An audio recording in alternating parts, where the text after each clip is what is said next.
What's going on, guys? It's Kyle again with DTOM Knives and Gear, and today we are going to be talking about an excellent little budget option from Civivi, the Civivi Riffle. Now, I have had quite a few Civivi models on the channel, and Civivi as a budget brand, which they have the Syncut brand, I believe it's called, which are even more budget.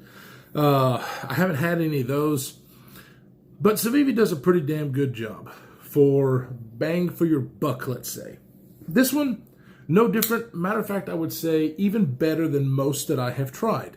The Riffle, you've probably already seen a few reviews on this. If you haven't, I'm glad you stopped by, because if you're looking for a knife that is an excellent cutter, an excellent EDC slicing beast, the Civivi Riffle is definitely something to look at. It's only around $55, and it has micarta handles with a very nice drop point blade with the 14C28 in steel, which is nice. You usually see D2. So it's nice to see this steel on this knife at this price point. It's got a lot going for it, guys. So this micarta is not the best. When I first got it, I was like, is this micarta or G10? They sent me the G10, but it is definitely micarta, but it is basically a higher resin, smoother micarta. I've felt smoother, don't get me wrong, but I thought it was G10 at first. But it is micarta, steel liners. It is a liner lock, flipper and hole deployment. So that there in and of itself is very appealing to me. I don't usually like flipper only knives, but if it has a hole for deployment, that is what I like. It's just one of the things that I like in a knife, because it's definitely my favorite way to deploy something. But guys, let me tell you, so here is your flipper tab. Doesn't stick out very much, not sharp, nothing like that. It does have jimping all the way around it. But the detent from Civivi, on this knife is absolutely dialed in perfectly. I've had some Civivis where, they're really well made, they're great, but the detents are a little light. This one is dialed perfectly. So flipping this guy is actually fun and enjoyable. And then of course it runs on bearings and you have this really nice smooth action. It's amazing. And then of course with this deployment hole, which is kind of a funky shape, flicks out with the middle finger. Oh, like a beast. It does it with the index finger.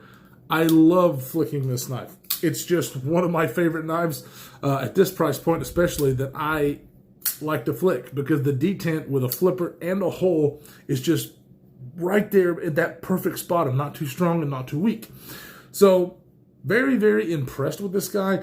But I gotta say, the most impressive part about this knife is the cutting performance. It's absolutely a slicing beast. You're only looking at about 118 thousandths thick. Blade stock with a full flat grind comes down to like 11 thousandths behind the edge. So super slicey. It cuts, and it cuts very, very well. And so that's the best part about this knife, but it has so much going for it that this is definitely going to be in the running for the best budget knife of 2021, in my opinion. And I know other YouTubers have said that, which made me want to get one and try it out, because it is really that good. Not only do you have the things that I just talked about, but you have an excellent deep carry pocket clip that works so very well. It actually cants the knife in your pocket like this, so when you're trying to get your hand down in it, you don't have to really contend with anything else. I don't carry anything in my pocket other than my primary knife, but I know a lot of people do, and this thing carries super well. It's not overly thick. The overall length of this is about normal. I guess the closed length, what I say, the closed length, we'll go over specs, of course, when we flip the camera around, do size comparisons, but it is like 4.5 inches. So very nice. How are the Ergos? The Ergos are good. They're not spectacular or anything like that, but even with my very large hands, as you can see, not much sticking out, but I get everything around it. The jimping is well done. And this backed up grip, the back part of my thumb still lands on jimping, even though it's back here. So they bring it up enough to where I can feel that jimping. Very nice. It's very locked in. I almost always have a problem, unless the handle is very long, whenever the handle swoops back up. And kind of on this one as well, my pinky is on that area. Now, it is very rounded off and nicely done, so it doesn't really create a painful experience or anything, but with my big hands, my pinky is landing right there, and it's not the most comfortable. You have a little bit smaller hands, this thing's going to really lock you in and feel great. It's comfortable in every grip that I put it in. Just that one little thing is not really an issue, but it's there, right? I mean, if it was sharper and they didn't round this off like they did, it would be a problem, but it's not really a problem. You've got nice hardware, obviously still T6s and all that stuff. I think the pivot is a T8, but you know, that is definitely the norm. I wish it wasn't, but it is. The way they've done the pocket clip, but like I said, not just works great in the pocket going in and out, and sits deep carry. It doesn't really, I don't feel this. Now, you would think the way this thing shoots up like that, it does kind of plateau just a hair. But because it shoots up like that, I thought it might be an issue, but the way it fits in my hand, I don't even hardly feel the pocket clip, even though it's doing that. It sits in the spot in my hand where I can't feel it. So, you know, the ergonomics are good. Like I said, not great, but I could use this knife all day long and it not be a problem. It is locked up. Whenever I got this knife, I didn't have to tune it, anything like that. It was locked up and still has this wonderful action and is dead centered. You also have a backspacer on this guy, which matches. It is the green micarta, and the steel liners, all the fit and finish. I think the micarta sits just a little bit higher than the back of the liners, but I don't really care about that. You do have a lanyard pin for those guys who like the lanyards. I love it when a knife company does it like this because you don't even know it's there unless you need it. So very, very awesome knife. I just can't really say anything bad about it. I mean, they really nailed it with this model. Now, if you've probably seen Kevin Lefty EDC's video of this. He actually bought one and batoned with it, beat on it and stuff. And obviously, when he batoned on this area right here is very thin. So don't baton with your damn knife. I mean, somebody had said that to him, and he was like, well, nobody's going to be batoning with this. But then he got one just as a joke and started to baton with it. And yep, that part did break when you batoned with that part, or when you hit that part of the blade. And he was expecting that. However, after he did that, the knife still functioned really, really well, almost like new. So I think the build quality is there. Obviously, it is Civivi, which they do a good job. Don't get me wrong.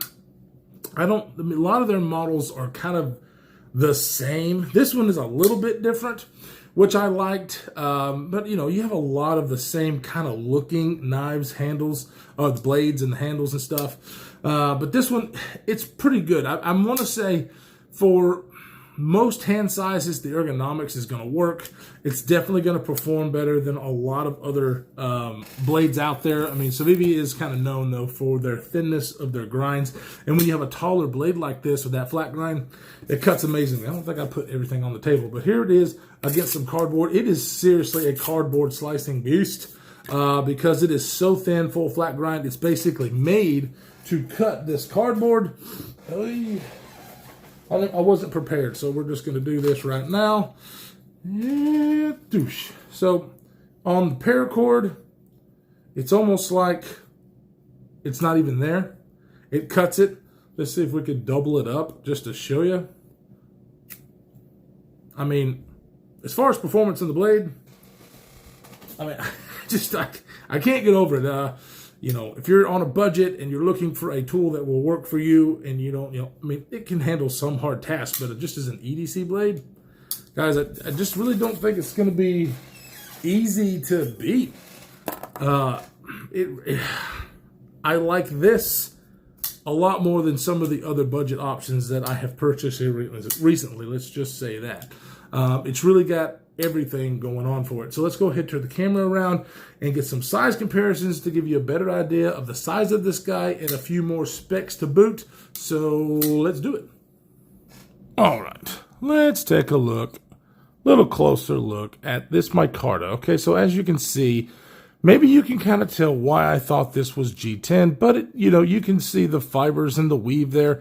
So it definitely is, golly, come on camera, micarta. It just threw me for a little bit of a loop when I first opened up the package. Nice blasted finish on the clip and on the blade. You have satin hardware. There's a good look at the jimping. Really nicely done on the flipper tab, which does kind of act as a finger guard. And yes, just like all the other flippers, my finger does kind of go into that, and it pokes me a little bit, but not near as bad as some of the others because of the shape. So wasn't really an issue, but yes, my fat finger runs right against that jimping.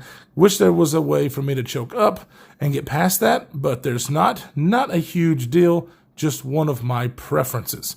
So just really, really nice. I love the way this knife looks. There it is in the circle.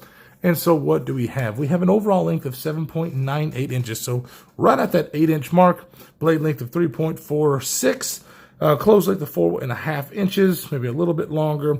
The blade thickness is about 118 thousandths, with, like I said, 11 thousandths behind the edge. Holy crap. I mean, that's just very, very thin. And the 14C28N is going to perform really well.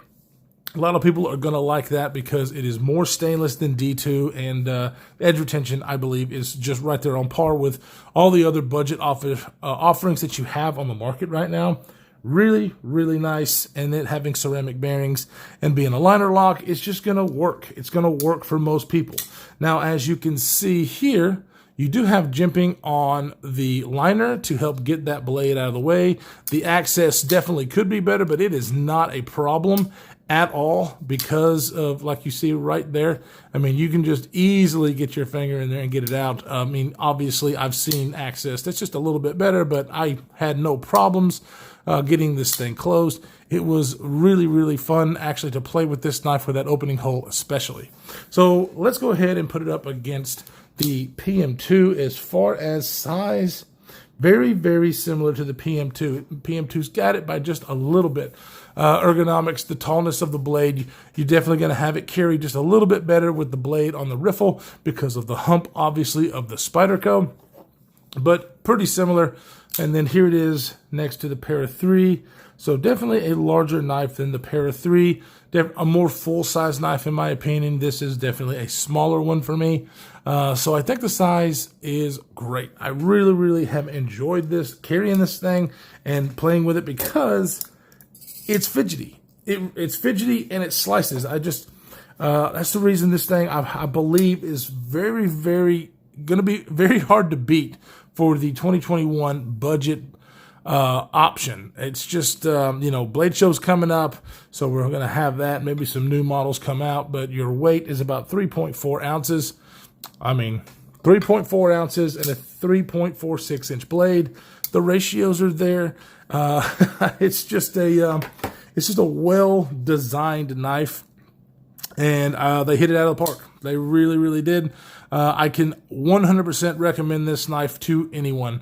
If you have nicer knives and you're looking for something to carry that will do the job well, that you don't mind beating on, boom, this is it. If you are looking for your first knife and you have had Walmart brand Ozark Trail knives before and looking for something that is still on a budget but is going to perform probably better than anything you've ever had, I'm telling you, this is a great option. Also for a gift knife. If somebody is looking for their first knife, this is, I think, an excellent choice for somebody's first knife. They will get this, they will cut with it, and they might be one of those that gets into the community when they start using a knife like this quality at this price. It's just going to change the way they think about knives, and that's what I think this is. It's really, really nice. I can highly recommend it. We'll put a link down in the description for a few places for you to purchase this if you are looking to. $55 all day, every day. Guys, I really appreciate you stopping by and checking it out with me. Please stay safe in this crazy world that we are living in, and we will see you in the next one.